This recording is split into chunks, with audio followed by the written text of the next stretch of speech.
முருகன் அருளால் முடியாதது ஒன்றுமில்லை. இன்றைக்கி செவ்வாய்க்கிழமை முருகனோட அருளால் நமக்கு என்ன மெசேஜ் கொடுக்குறாருன்னு பார்க்கலாம். யாரெல்லாம் அந்த மெசேஜ் பார்க்குறீங்களோ கமெண்ட் செக்ஷனில் ஓம் முருகான் டைப் பண்ணுங்கள். நீங்கள் முருகனை முருகான்னு கையெடுத்து கும்பிட்டு உங்களோட கைகள்லையே முருகனோட அருள் ஒரு ஜோதியாக இருக்குது, ஒரு வெளிச்சத்தை கொடுக்குது. அந்த வெளிச்சம் அவர் உங்ககிட்ட அந்த அருளை கொடுத்தாலும் உங்களோட மனசில் எதிர்காலத்தை நினச்சி ஒரு பயம் இருக்குது.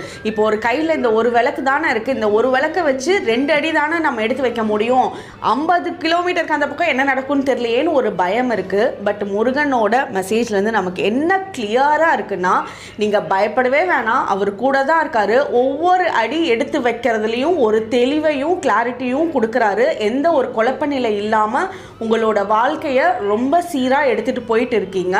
நீங்கள் தனியாக இல்லை, கண்டிப்பாக கூட இருக்காரு. கையில் இருக்க விளக்கு ஒரு வழிகாட்டியாக இருக்கும். அதனால நீங்கள் 5 வருஷத்துக்கு அப்புறம் என்ன நினைக்கும்